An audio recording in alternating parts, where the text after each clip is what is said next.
नमस्कार दोस्तों, मैं हूँ प्रिया और आप सभी का एक बार फिर से स्वागत करती हूँ आपके अपने चैनल भक्ति मंत्र में। सर्व मंगल मांगल्ये शिवे सर्वार्थ साधिके शरण्ये त्र्यंबके गौरी नारायणी नमोस्तुते। जय माता दी। दोस्तों, आज हम श्री दुर्गा सप्तशती के 9वें अध्याय का श्रवण करेंगे, जो इस प्रकार है। राजा ने कहा, हे ऋषिराज, आपने रक्त बीज के वध से संबंध रखने वाला वृतांत मुझे सुनाया। अब मैं रक्त बीज के मरने के पश्चात क्रोध में भरे हुए शुंभ व निशुंभ ने जो कर्म किया वह सुनना चाहता हूँ। महर्षि मेधा ने कहा, रक्त बीज के मारे जाने पर शुंभ और निशुंभ को बड़ा क्रोध आया और अपनी बहुत बड़ी सेना का इस प्रकार सर्वनाश होते देखकर निशुंभ देवी पर आक्रमण करने के लिए दौड़ा। उसके साथ बहुत से बड़े बड़े असुर देवी को मारने के लिए दौड़े और महापराक्रमी शुंभ अपनी सेना सहित चंडिका को मारने के लिए बढ़ा। फिर शुंभ और निशुंभ का देवी से घोर युद्ध होने लगा और वह दोनों असुर इस प्रकार देवी पर बाण फेंकने लगे जैसे मेघों से वर्षा हो रही हो। उन दोनों के चलाए हुए बाणों को देवी ने अपने बाणों से काट डाला और अपने शस्त्रों की वर्षा से उन दोनों दैत्यों को चोट पहुंचाई।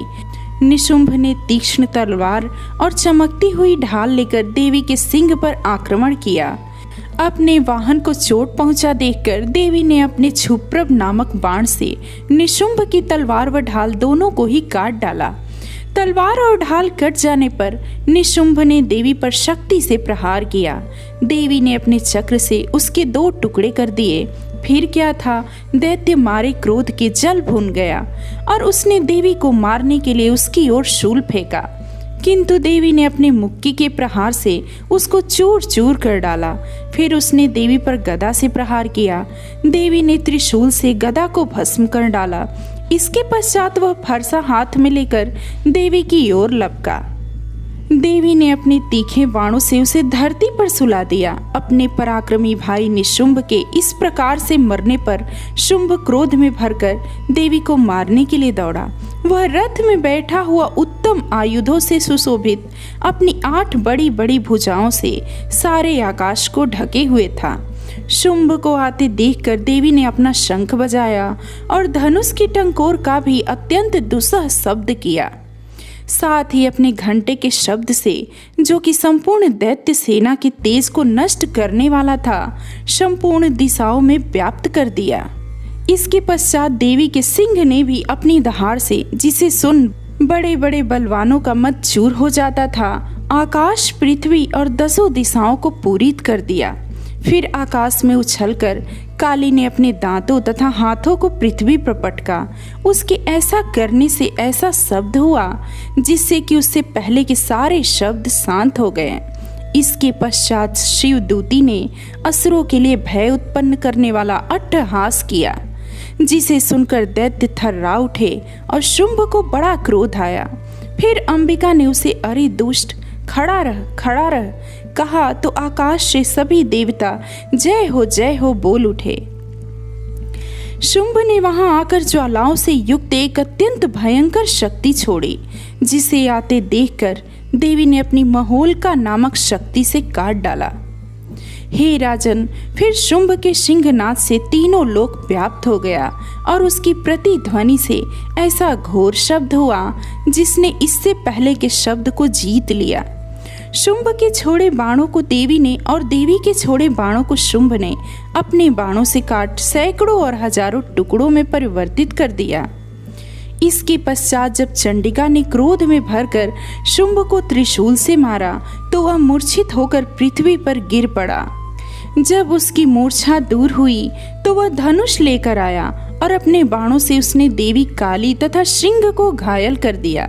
फिर उस राक्षस ने 10,000 भुजाएं धारण करके चक्र आदि आयुधों से देवी को आच्छादित कर दिया। तब भगवती दुर्गा ने कुपित होकर अपने बाणों से उन चक्रों तथा बाणों को काट डाला। यह देखकर निशुंभ हाथ में गदा लेकर चंडिका को मारने के लिए दौड़ा। उसके आते ही देवी ने तीक्ष्ण धार वाले खड्ग से उसकी गदा को काट डाला। उसने फिर त्रिशूल हाथ में ले लिया। देवताओं को दुखी करने वाले निशुंभ त्रिशूल हाथ में लिए हुए आता देखकर चंडिका ने अपने शूल से उसकी छाती पर प्रहार किया और उसकी छाती को चीर डाला। शूल विदीर्ण हो जाने पर उसकी छाती में से एक उस जैसा ही महापराक्रमी दैत्य ठहर जा कहता हुआ निकला। उसको देखकर देवी ने बड़े जोर से ठहाका लगाया। अभी वह निकलने भी न पाया था कि उसका सिर अपनी तलवार से काट डाला। सिर के कटने के साथ ही वह पृथ्वी पर गिर पड़ा। तदनंतर सिंह दहाड़ दहाड़ कर असुरों का भक्षण करने लगा और काली शिवदूती भी राक्षसों का रक्त पीने लगी। कौमारी की शक्ति से कितने ही महादैत्य नष्ट हो गए।